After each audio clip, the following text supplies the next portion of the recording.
안녕하세요. 오늘은 예배야 91쪽입니다.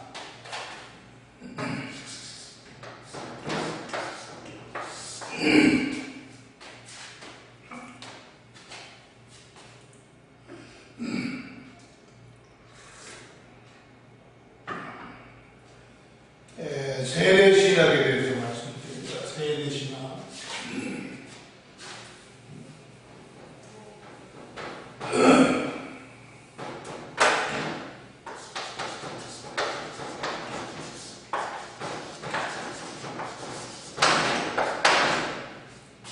세례 신학.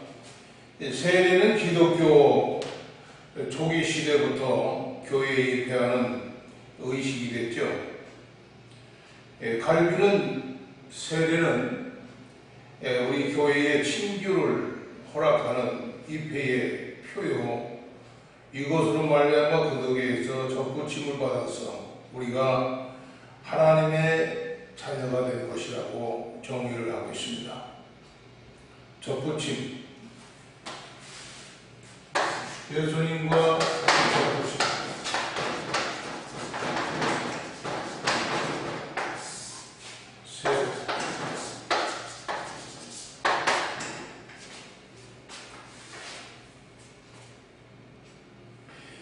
기독교 공동체는 복음의 선포를 통해서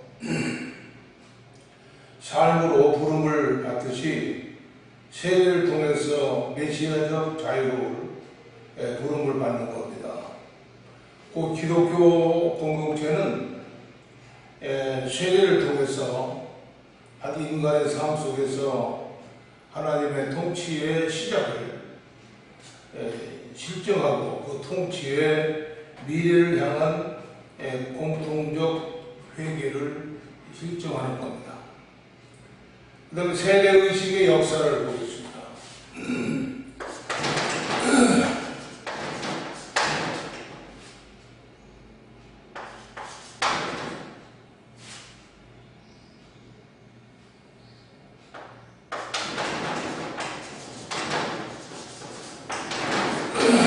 세례의식의 역사. 초대 및 중세교회의 비례의식인데, 이 기독교에서 행하는 세례의식은 기본적으로 예수님의 명령의 근거를 두고 있어요. 그 말씀은 마태복음 28장 19절입니다.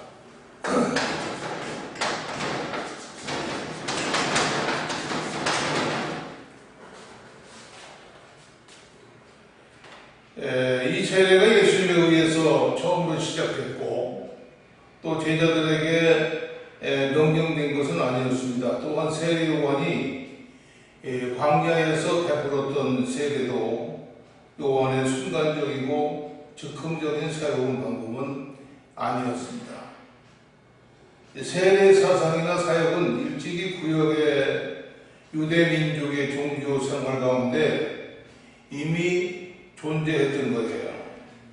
물을 사용해서 하나님 앞에 깨끗함을 보이고 또 제단을 쌓는다거나 또 하나님께 나오는 무리들이 물로 씻는 정결 의식을 거친 후에 새로운 공동체의 일원이 되는 종교적 행사, 또 구약이나 후기에 나타난 그들의 종교생활 가운데서 많이 발전이 됩니다. 세례의식이 실제로 어떻게 진행되는지를 신약 성경에서 직접 알 수가 없는데, 하지만은 이방인과 유대 종교는 이미 인간의 정결이나 죽음과 새 생명의 부활을 상징적으로 묘사하는 형식으로 세례를 갖다가 비슷한 것을 나타내는 의식을 가졌던 것으로 보이고 있어요. 그 다음에 원시 세례. 원시 세례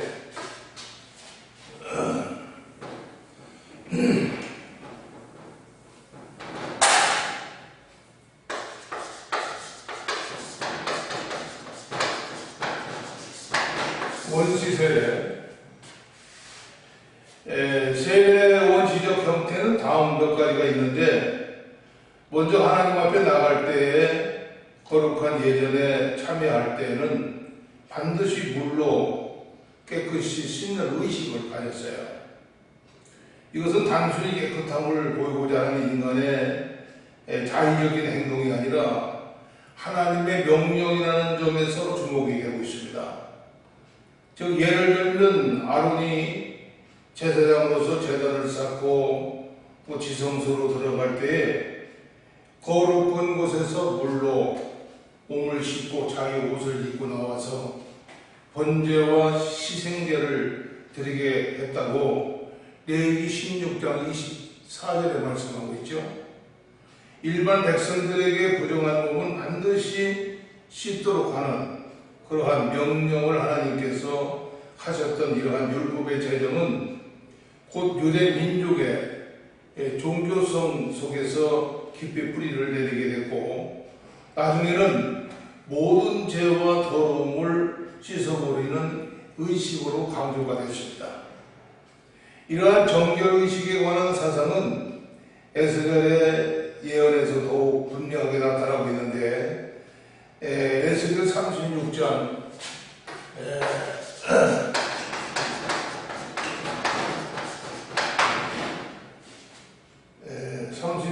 25절 나타나 있습니다. 맑은 물로 너에게 뿌려서 너희로 정결케 하되 곧 너희 모든 더러운 것에서와의 모든 우상을 섬기면서 너희를 정결케 할 것이라는 선포에서 물과 정결의 관계를 뚜렷하게 보여주는 겁니다. 그리고 후기의 선지자 말라기에 와서는 이러한 정결의식이 메시아의 도래전에 한 예비자에 의해서 계속될 것으로 예언됐습니다. 두 번째는 쿰단이죠. 쿰단 공동체. 쿰단 공동체에서 가졌던 세력의식인데, 이것은 공동체가 갖는 특징 중에 하나는 이스라엘 백성 가운데 계속 내려왔던 정결을 위한 물의 사용이라고, 또 차원을 넘어서 그 공동체에 가입하기 위해서 세례를 정식 의식으로 거행을 했다고 합니다. 이때의 세례는 먼저 죄의 배기를 촉구했고, 또 다음으로는 하나님의 선택받은 무리로서 공동체의 일원이 되는 것을 상징을 했습니다. 이들의 세례는 세례 요한의 세례 줄기가 됐고, 이후로 기독교 세례의 출발이 됐다고 볼 수가 있어요.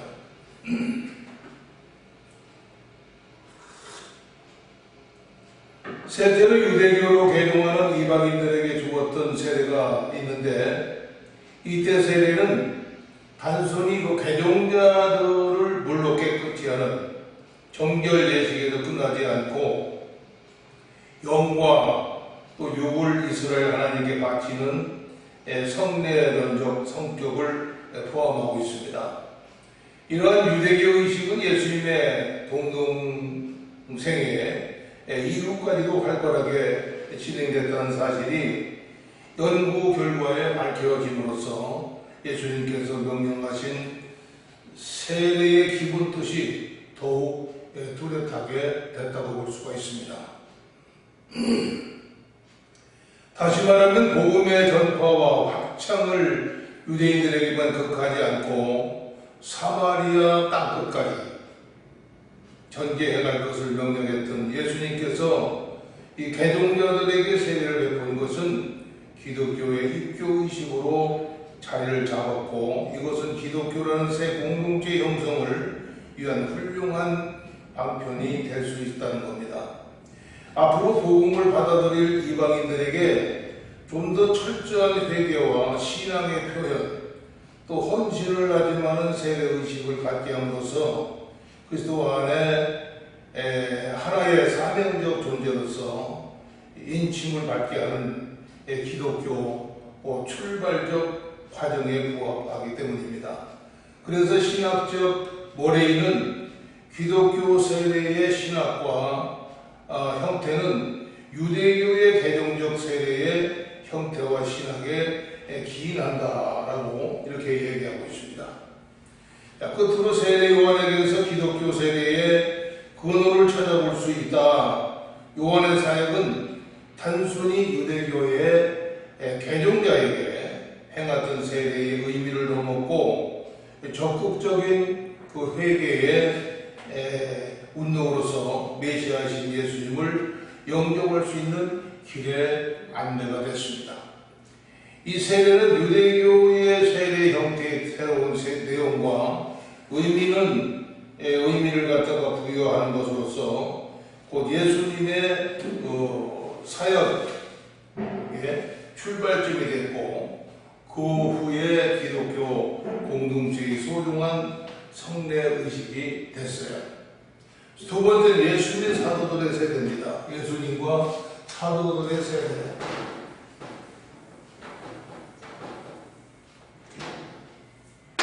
예수님과 사도들의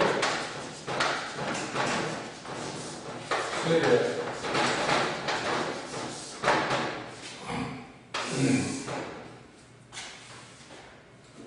먼저 예수님께서 세례 요한에게 세례를 받으셔야 했던 의미를 생각해보자 하는데, 첫째는 하나님께로부터 보냄을 받은 선지자 요한을 통해서 모든 사람 앞에서 예수님의 정체성을 선포하기 위함이었습니다. 세례 요한이 세례를 받으러 오신 예수를 보고 세상 죄를 지고 가는 하나님의 어린 양이라고 한 것은 곧 예수님의 십자가 그 사역의 성격을 갖다가 분명히 해준 겁니다. 두 번째는 예수님께서 세례받은 순간에 너는 내 사랑하는 아들이라는 분명한 하나님의 음성을 통해서 만민에게 예수님의 신분을 확인시켰죠. 이것은 오늘날 세례에서 그리스도를 통해서 하나님의 자녀가 된 것은 확인한 것과 그 맥락을 같이 같아야 합니다. 자, 세 번째는 세례를 받음으로써 이전에는 인성만을 보이셨던 예수님께서 성령의 임재를 통해서 신성과 인성 또 동시에 소유한 메시아로서의 존재를 갖다가 확인시킨 겁니다.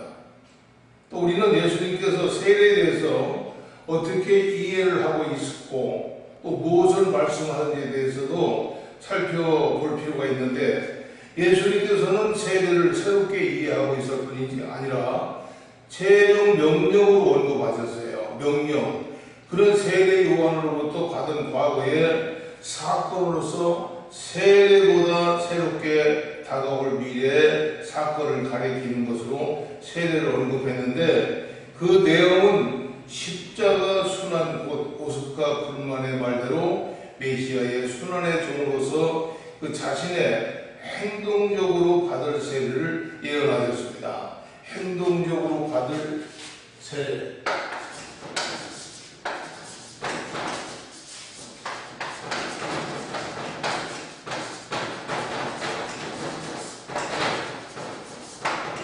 행동적으로 받을 세례.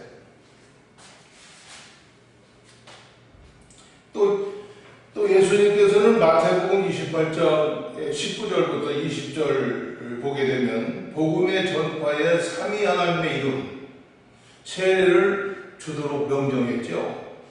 이 명령은 전혀 새로운 것으로 성부, 성자, 성령의 이름으로 세례가 베풀어져야 안 된다는 사실과 복음을 받아들이는 무리들에게 예수의 인치는 예전으로 지켜나가야 할 의무가 있음을 가르쳐주고 있어요. 세 번째는 사도들과 초대교회 세례입니다.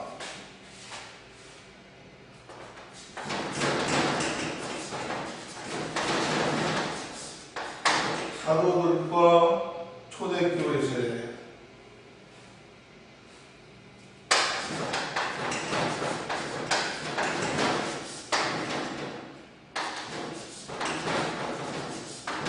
사도들과 초대교회 세례.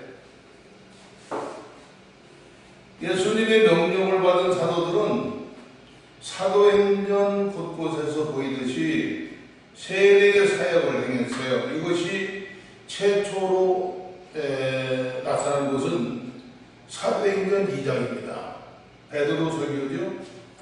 너희가 회개하여 각각 예수 그리스도 이름으로 세례를 받고, 또 베드로는 명령했습니다. 이게 유대인 3,000여 명이 세례를 받고 새로운 공동체를 형성하게 됐어요. 그리고 이 사건은 단회적이 아니라 계속 확산됐습니다. 이 사도들에 의해서 행해진 세례 사역의 의미는 우선 그들이 주 예수 이름으로 세례를 주었다는 데 있는 거죠. 그들은 단순히 형식적으로 이름을 사용하지 않고 예수님을 구주로 영접하는 자에게 세례를 주었어요. 그리고 사도들은 세례를 통해서 하나님의 은총에 의한 죄의 용서를 선언했죠. 이것은 세례를 받은 사람에게 과거 유대와 정결 의식보다도 더 큰 의미를 주었고, 그 이후에 성령 체험으로 인도했고, 또 새로운 기쁨을 소유하고 삶의 목표를 함께 추구하는 공동체의 일원으로 받아들이는 자격을 주었습니다. 또한 사도들을 통해서 받은 세례는 주님께 대한 헌신의 의미가 주어졌죠. 이것은 그리스도의 주인을 통해서 하나님의 삶을 바치고 또 복음 전파를 비롯한 교회 봉사자로서 그 출발을 다짐하는 것이었어요. 그럼을 통해서 이 세례를 받은 우리들은 새로운 공동체계에서 참 기쁨을 향유했고 그리스도의 강력한 정의로 살아왔습니다. 이같이 사도들이 가졌던 세례의 의미는 기독교의 새로운 전통으로 확립됐고, 기독교가 확산됨에 따라서 세례의 또 성례의식이 거행이 됐습니다. 그 다음에 종교개혁 이후를 봅니다. 종교개혁 이후.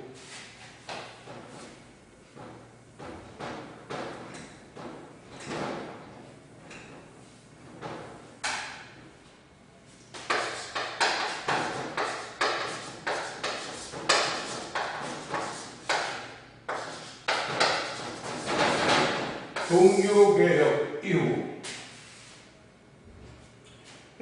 종교개혁자들은 세례에 일차적인 의미가 심는다는 것임에 불구하고 복잡한 의식을 인해서 본래적인 의미가 상실되었음을 안타깝게 생각하고 있습니다. 개혁자들에게 세례는 하나이고 또 물세례는 사람을 내적으로 정결케 하는 성령 세례를 표상하는 외적인 징표죠. 그래서 루터로부터 독립된 세례의식과 성찬이 개혁교회에 나타났고, 또 쯔빙글리의 칼빈의 종교개혁은 로마 가톨릭 교회의 의식 중심의 상징적인 것에서 완전히 벗어난 새로운 예전을 만들려 했습니다. 또 세례의 본질적인 의미와 신앙.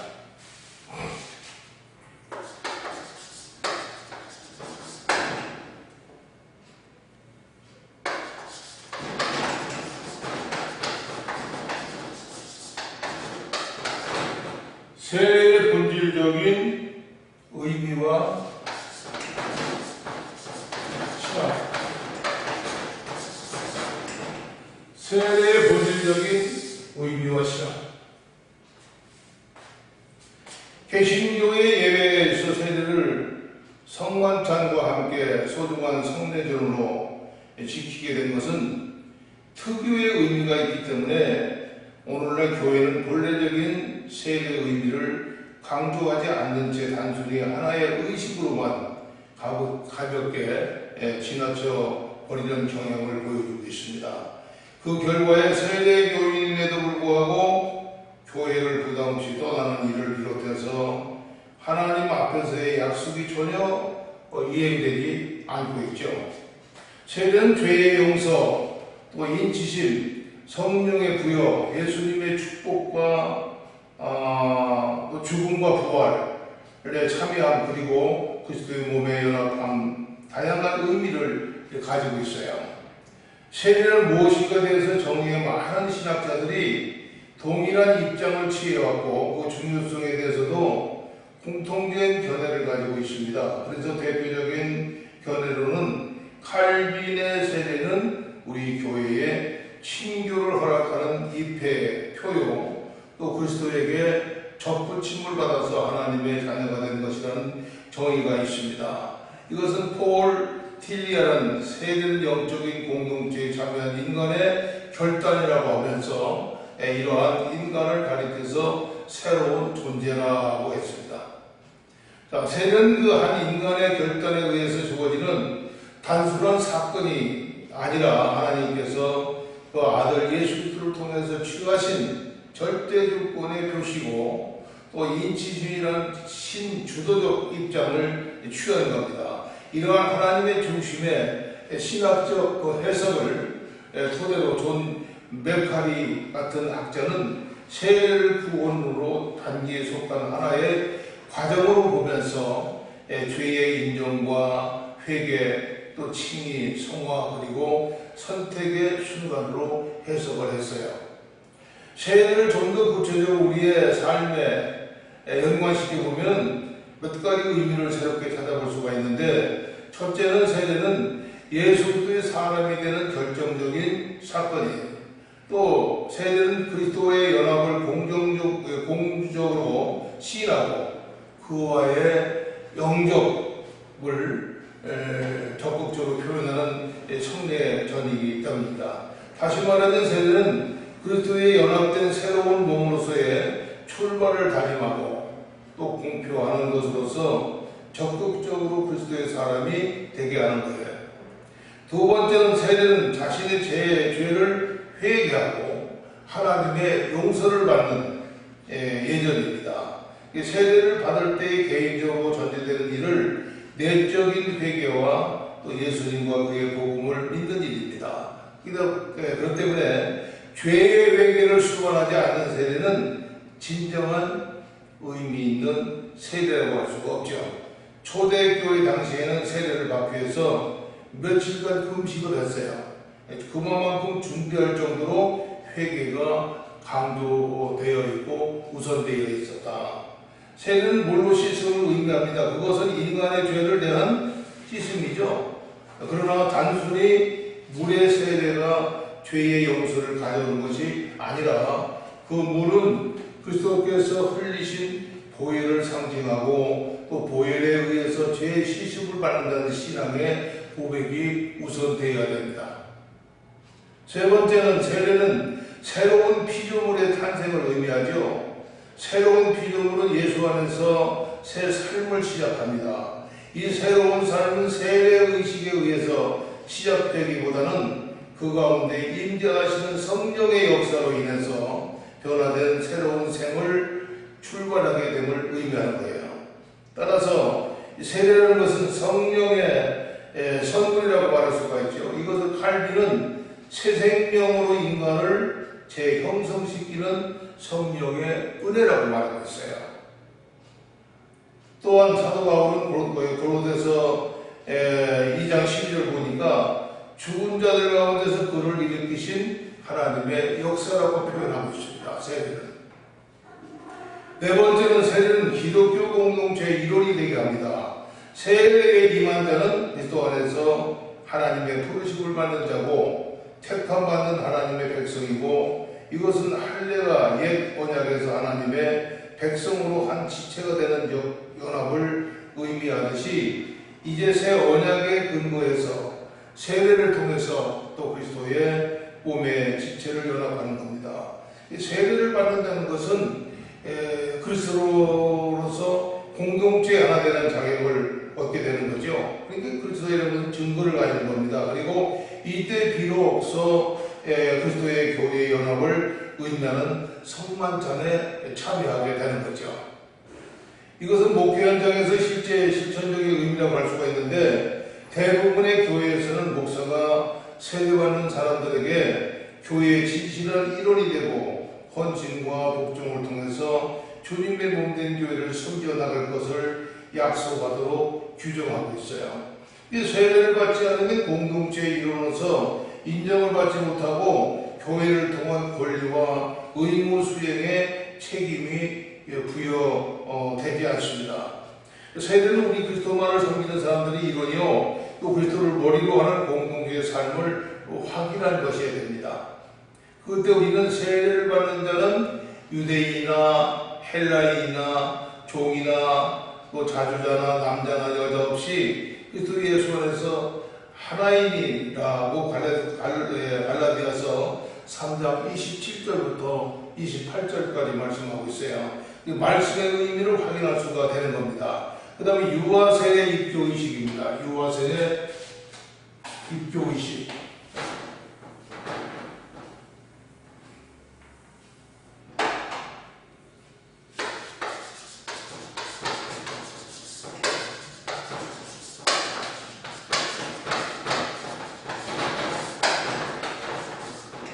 유아세례 입교의식.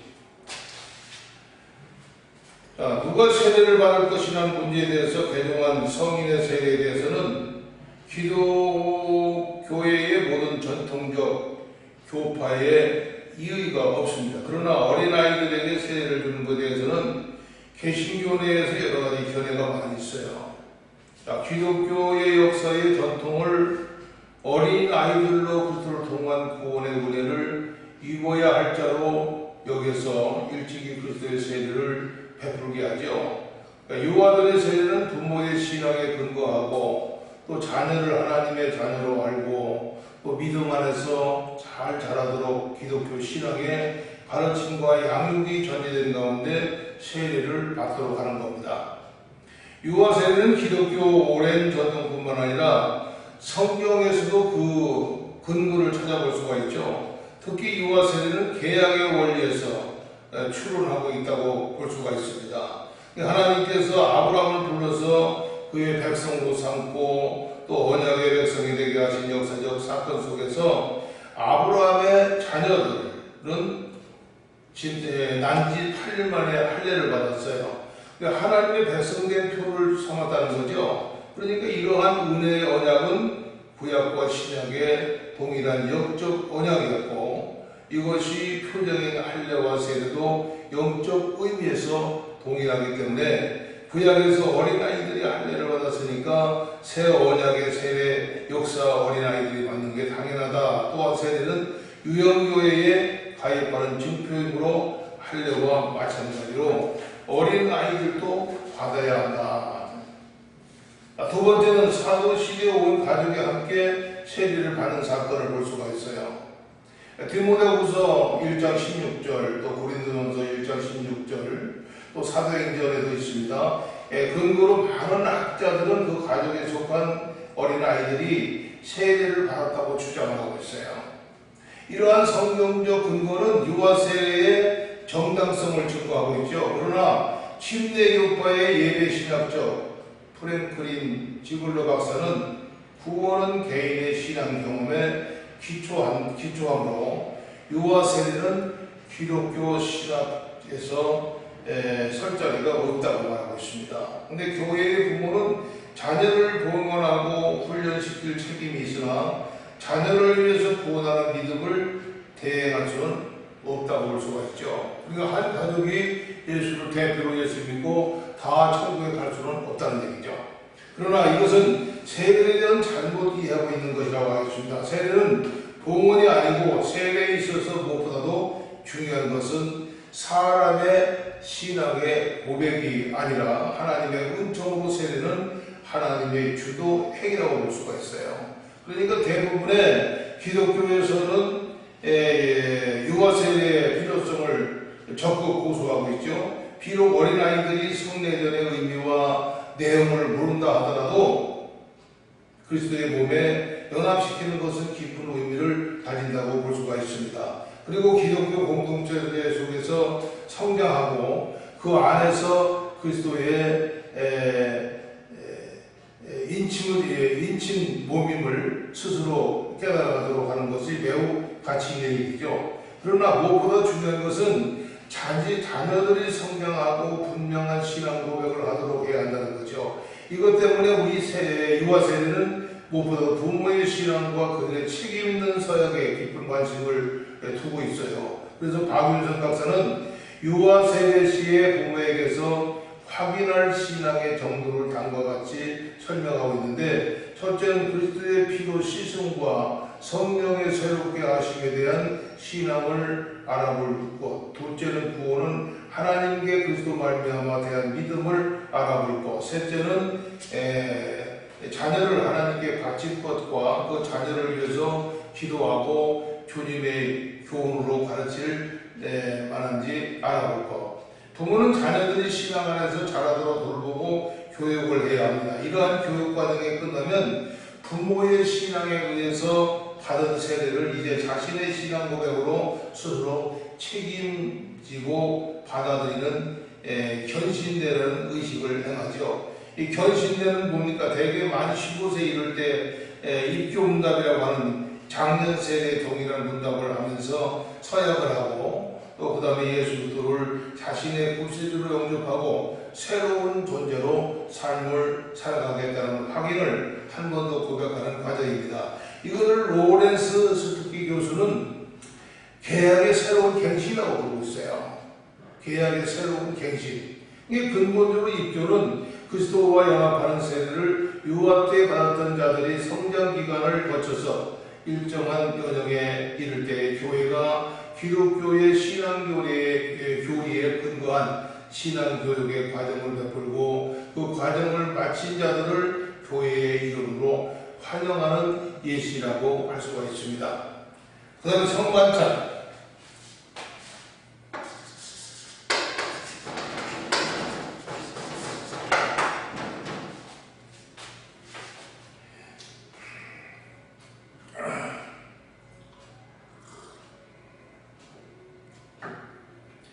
성만찬을 보게 되면 교회 공동체 안에 있는 예배의 현장에서만 베풀어지는 성만찬은 세례에 함께 교회 공동체를 가장 기독교적으로 만드는 중요한 예식 가운데 하나입니다. 다시 말하면 교회를 교회되게 하는 요소가 바로 성찬식이다. 초대교회는 말씀의 예배를 시작해서 다락방 예배라고 부르는 성만찬의 예배에서 그 절정을 이루었어요. 그리고 이 세례를 받고 그리스도의 사람으로 인침을 받는 사람은 누구나 이 성만찬에 참여할 수 있는 의무이자 특권을 가졌어요. 그러니까 성만찬 예배라는 것은 하나님과 인간의 만남 시간이고, 또 묵은 감정의 찌꺼기들이 녹아지고 죄에 용서되는 시간입니다. 또한 이 각 사람이 성별, 연령, 또 신분, 재산, 지식, 구별을 뛰어넘어서 주님의 한 피를 받은 형제고 자매임을 확인하는 기쁨과 환호의 시간이다. 그러므로 성찬식을 통해서 성도들은 예수 그리스도의 대표적인 죽음을 통해서 이루어지는 하나님과 이웃의 화해를 경험하면서 신앙을 재확인하게 됩니다. 또한 하나님 나라의 백성으로서 그들의 삶의 가치를, 그 의미와 또 세상을 향한 선교적 사명을 되새기고 종말론적인 하나님의 나라를 갖다가 대망하게 되는 겁니다. 한국교회는 지금까지 성만찬의 의미를 주님의 고난과 연결시켜왔어요. 그러나 주님의 부활의 의미를 찾기 위해서 고난의 의미를 이를 뛰어넘는 부활과 재림을 포함하는 축제로서의 성만찬을 거행을 해왔습니다. 성만찬의 역사적 배경입니다.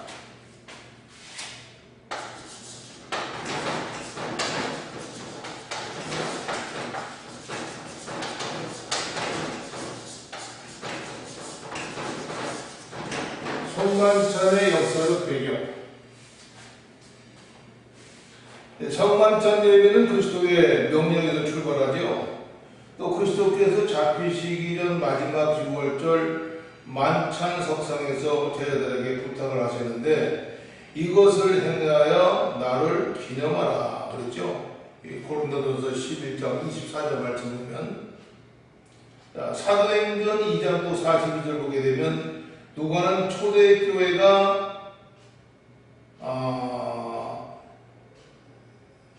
사도의 가르침을 받아서 서로 교제하고 떡을 떼고 기도하기를 전혀 힘쓰라 전하고 있고, 또 46절과 47절 보게 되면 좀 더 구체적으로 날마다 마음을 같이하여 성전에 모이기를 힘쓰고 집에서 떡을 떼며 기쁨과 순전한 마음으로 음식을 먹고 하나님을 찬미하며 또 온 백성에게 칭송을 받으니 주께서 구원받는 사람을 날마다 더하게 하시리라 라고 말씀이 기록되어 있어요. 이와 같이 초대교회에서부터 성만찬은 예배의 필수적입니다.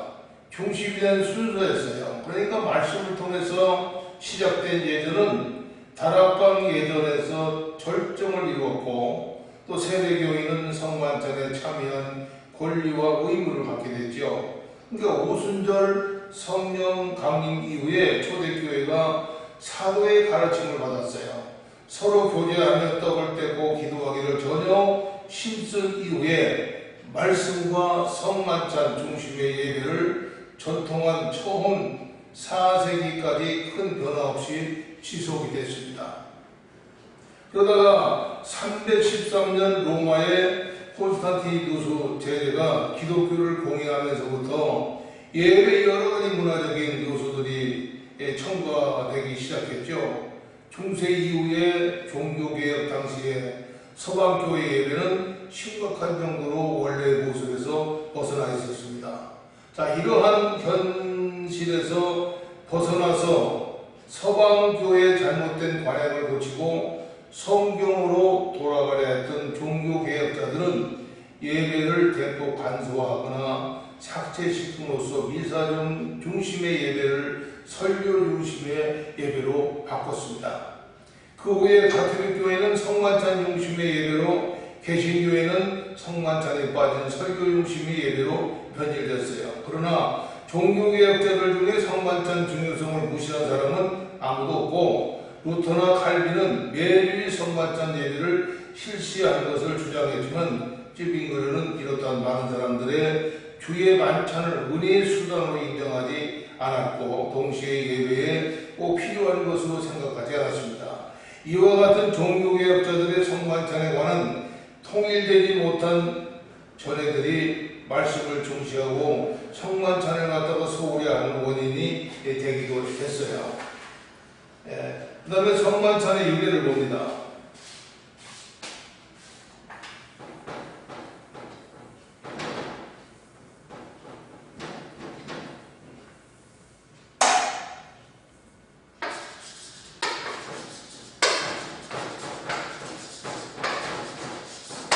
성만찬의 유래, 초기 형태의 성만찬 예식은 역사적 사실에 근거하고 있죠.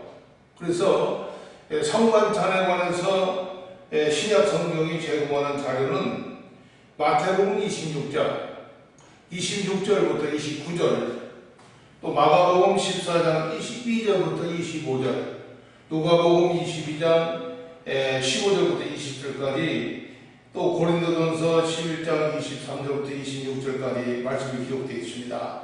이와 같이 복음서와 고린도전서의 기록은 따르면 예루살렘 교회를 통해서 우리에게 전해지는 성만찬은 예수님께서 친히 제정하신 것으로 예수님의 최후 만찬으로부터 유래됐어요.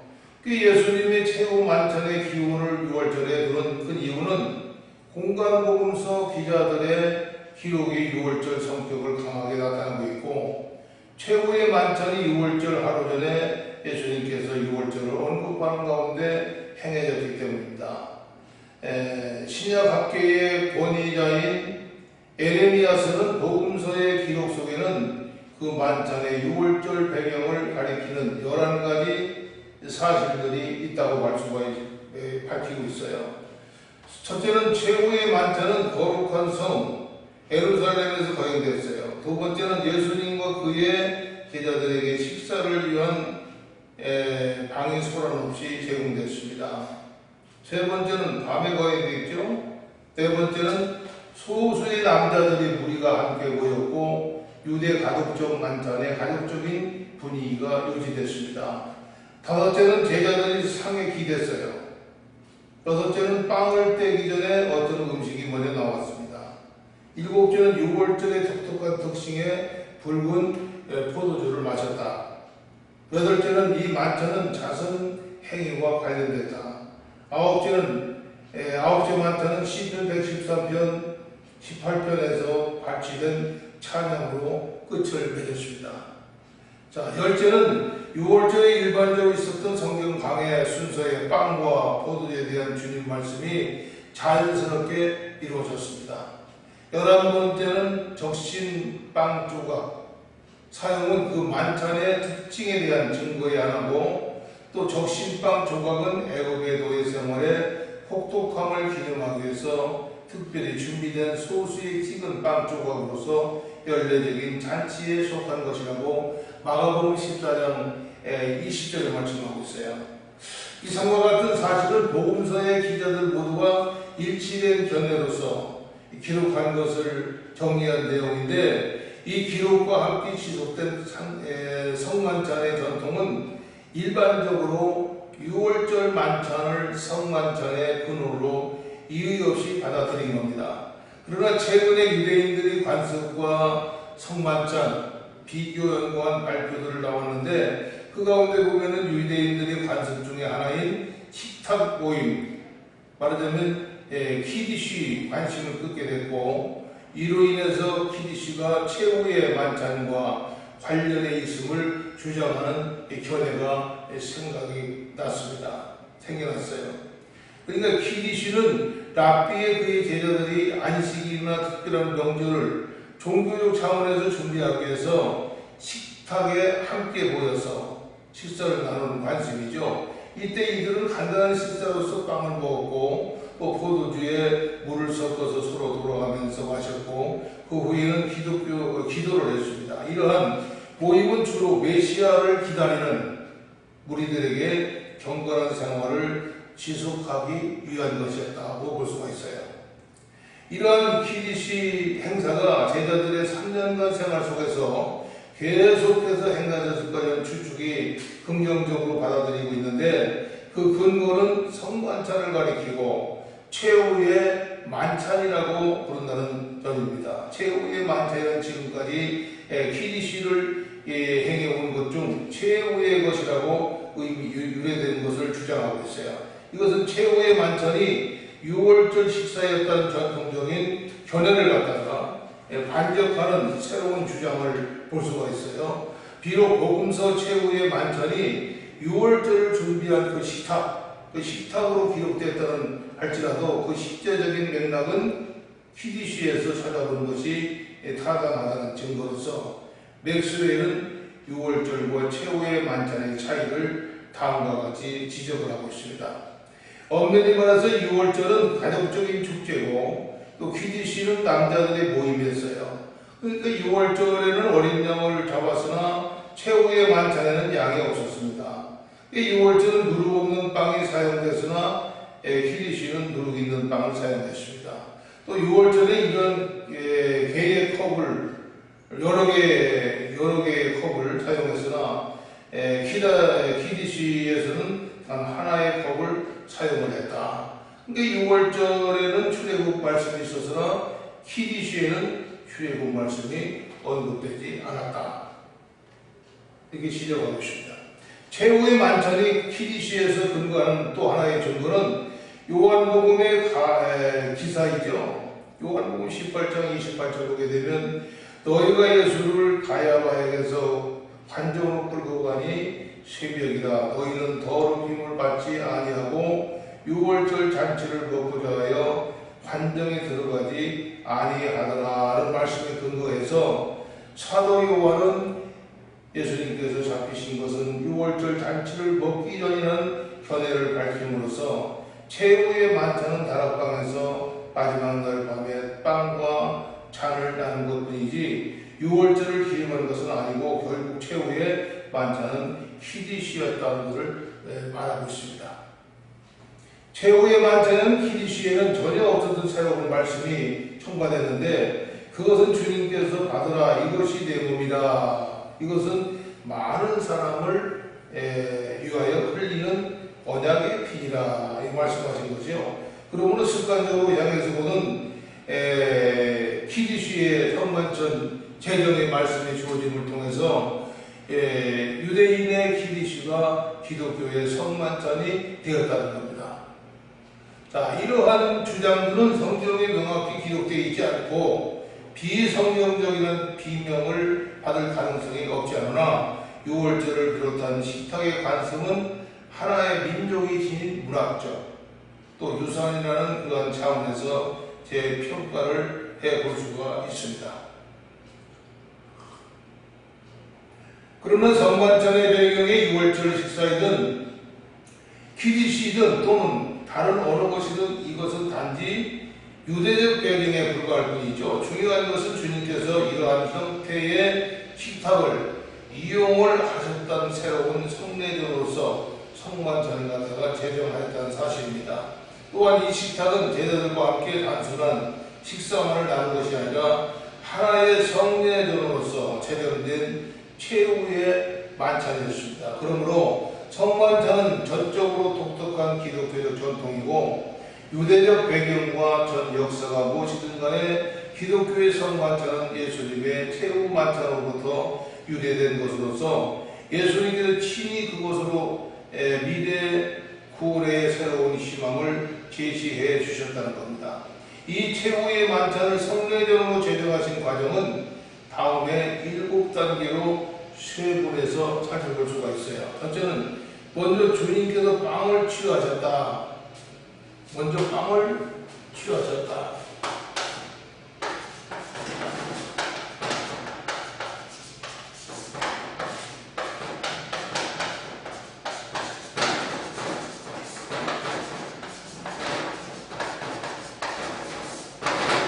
주님께서 빵을 취하셨다. 두 번째는 축자하셨다.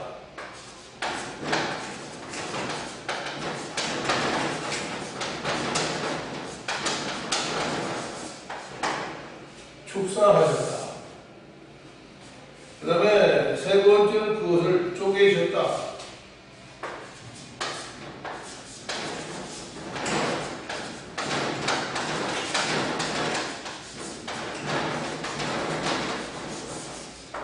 그것을 쪼개셨다.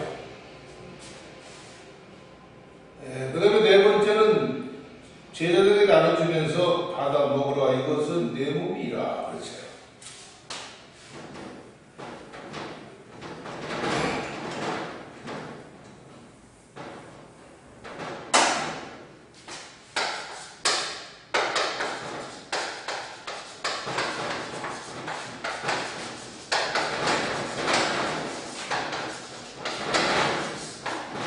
받아 먹어라 내 몸이라. 그 다음에 다른 번째는 그 위에 잔을 드셨어요.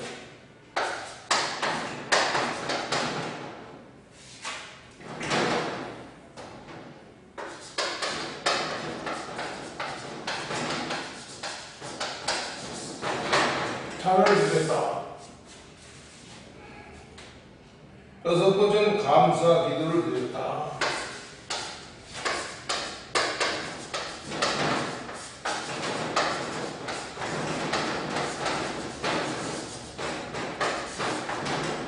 감사 기도를 드렸다. 일곱 번째는 제자들에게 주시면서 너희가 다 이것을 마시라.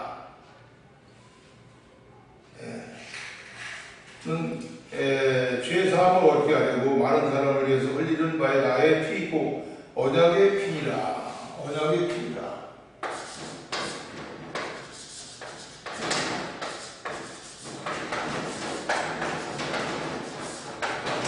언약의 피니라.